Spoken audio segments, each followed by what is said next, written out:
Um dia, o dono da Mattel falou que haja Hot Wheels.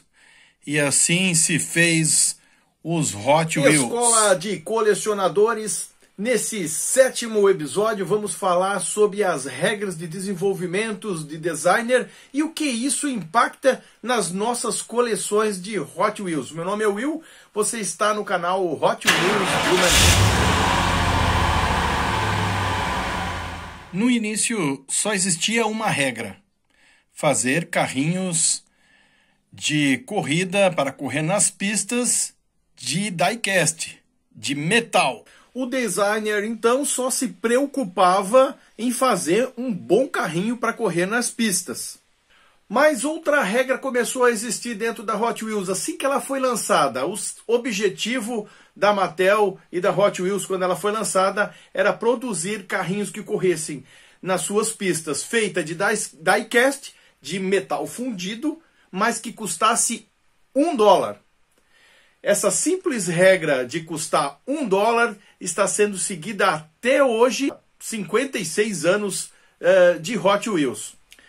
Só que essa regra, no passar do tempo, foi criando um verdadeiro desafio para os designers da Mattel, porque o preço da matéria-prima, os custos todos envolvidos na fabricação de um Hot Wheels foi tornando essa tarefa de custar um Hot Wheels Mainline por $1 uma tarefa quase impossível de ser feita. Assim foram criadas várias regras de designer e sobre essas regras que eu vou falar, para você que está iniciando nessa vida aí de colecionismo, nessa hobby fantástico de colecionismo de Hot Wheels, não esperar demais ou esperar coisas da marca, sendo que nunca vai ser fabricada. É o que mais se vê, pessoas às vezes reclamando de determinadas coisas, que o Hot Wheels é daquele jeito, mas não entende que o motivo principal são essas regras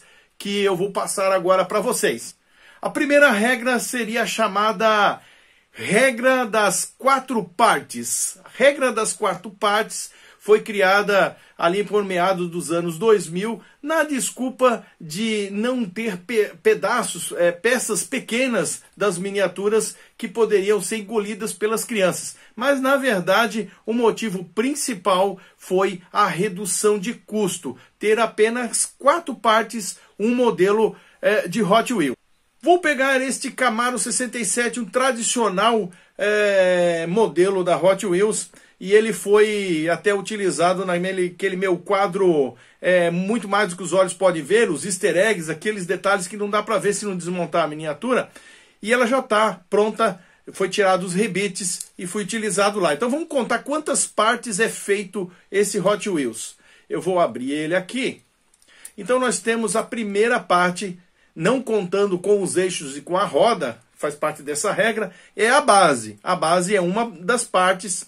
A segunda parte, o interior dele, que geralmente a gente vê pelo lado de fora, os banquinhos e tudo mais, o interior do carrinho. Depois, os vidros, que é o acrílico que cobre o carrinho. E por último, então, a quarta parte, que seria a carcaça, que é feita em diecast. Então, essa é a regra das 4 partes. Porque no passado, tinha liberdade o designer de criar a miniatura com quantas partes se queria. Então ela tinha ali 5, 6, 7 partes diferentes nos modelos. Segunda regra, a regra dos 2 eixos. No passado, as miniaturas Hot Wheels tinham liberdade de quantos eixos elas queriam ter. Então, por exemplo, esse modelo aqui, ela tinha total liberdade pelo design de criar quantos eixos ele desejasse. Nesse caso aqui, ela tem 3 eixos. E com isso, aumenta o quê? Não só um eixo, mas também 2 rodas a mais de matéria-prima. Isso faz com que a miniatura tenha um custo maior para ser fabricada. Então, foi abolido e agora só pode ter 2 eixos cada miniatura. Modelos como este aqui, que é de um trem, que teriam que ter 3 eixos, agora eles passam a ter uma roda fake, aqui um eixo fake, um eixo falso, imitando só a roda, só que ele agora não tem mais. Essa miniatura, por exemplo, aqui ficaria fantástica se ela tivesse os 3 eixos como esta outra aqui. E não ia ficar fantástica, pois essa limitação para manter dentro do $1, para custando apenas $1, faz com que ela não tenha mais esse um eixo adicional, que teria não só esse eixo, mas também 2 rodas a mais.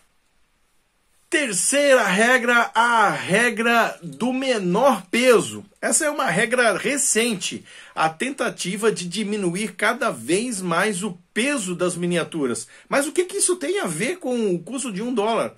Porque essas miniaturas são feitas e desenvolvidas lá nas lojas, nas fábricas da Malásia e da Indonésia. E elas têm que ser importadas para os Estados Unidos.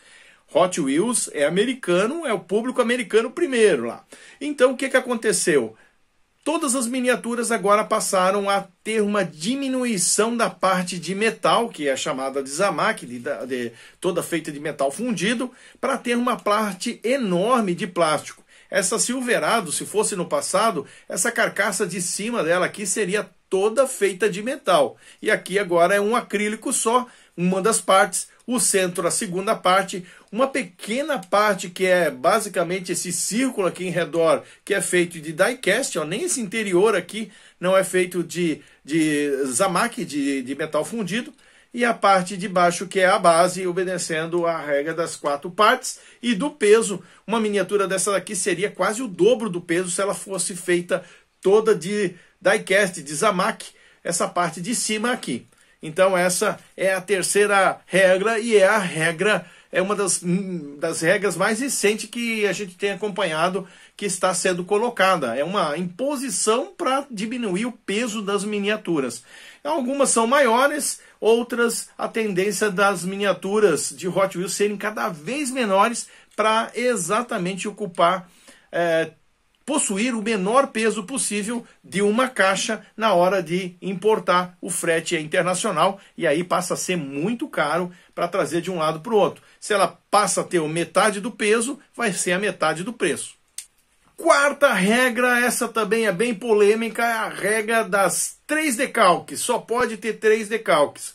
Faz com que as Hot Wheels tenha decalque só em 3 dos lados da miniatura. Se fosse, por exemplo, Matchbox, que são carros mais tradicionais, não teria problema. 2 decalques, 2 lados de decalque já resolveria o problema, porque eu faria decalque na parte da frente para mostrar farol e tudo mais, e faria na parte de trás para mostrar a sinaleira e farol. O problema da Hot Wheels é que são carros de race, são carros de corrida, e eles têm muito patrocínio. Então eles forçam a ter, numa das laterais, quase toda cheia de decalque.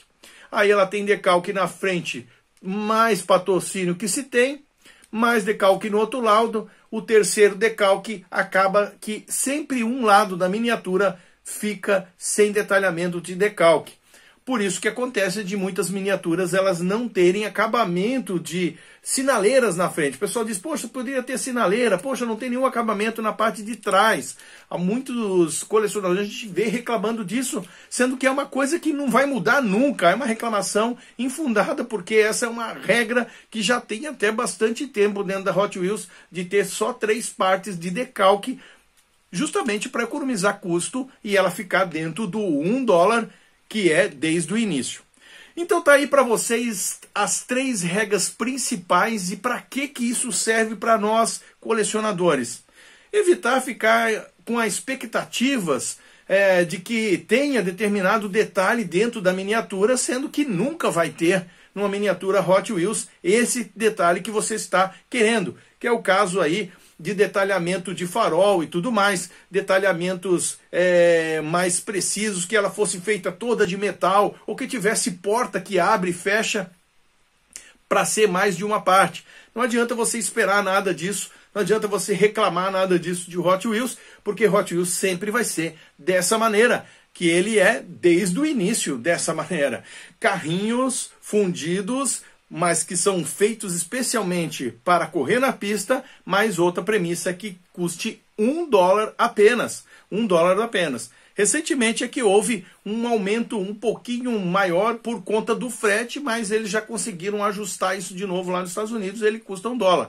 Eu sei que você vai dizer que aqui no Brasil custa bem mais caro que $1, mas aí é o caso que nós estamos em outro país e tem outros custos de importação, outros custos de frete e tem o próprio imposto interno que faz com que isso, imposto em cima de imposto, repasse em cima de repasse, que faz com que isso seja muito maior do que $1. Se você pegar lá nos Estados Unidos, o Walmart, por exemplo, pega direto da Hot Wheels da Mattel. Não tem nenhum custo desse. Já está lá, já trouxe da fábrica da Hot Wheels da Malásia para dentro dos Estados Unidos e ele comprou direto da Hot Wheels. Então ele só tem o imposto dele ali de compra da própria Hot Wheels. Não tem mais nada todo em cima. Então aí, partindo para vocês, mais um item, esse item aqui que eu falei para vocês, dessas 4 regras aqui, é meio raro de se saber, mas é interessante saber isso para não gerar expectativas e não gerar aquelas críticas infundadas que a gente acaba, durante muito tempo colecionando, escutando muitas e muitas vezes, e é por falta de entendimento, de entender o que é a Mattel e o que é a Hot Wheels Mainline, que é a base, que é o que nós estamos falando aqui, que ela não vai mudar. Se você quer ter todo o detalhamento, você tem que ir para uma premium, você tem que ir para um nível maior de colecionismo. Para você que assistiu o vídeo até aqui e ainda não se inscreveu, se inscreva no canal, aqui é Hot Wheels Todo Dia. E você que já me acompanha, aquele like, compartilhe, se puder ser membro. A gente tem tudo um conteúdo especial aí para vocês. Puder dar aquele like para dar aquela reforçada aqui para nós. Você que está iniciando, aqui nós temos toda segunda-feira o conteúdo sobre escola de colecionadores para aquele que gosta de Hot Wheels Mainline, dando aí mais informação para ficar mais interessante você colecionar Hot Wheels. Vou deixar mais um vídeo, um playlist aqui dos últimos episódios de Escola de Colecionadores, se você quiser dar uma maratonada, botar em dia, dar uma olhada, sempre tem alguma informação que você vai agregar na sua coleção. Te encontro no próximo vídeo. Valeu, gente!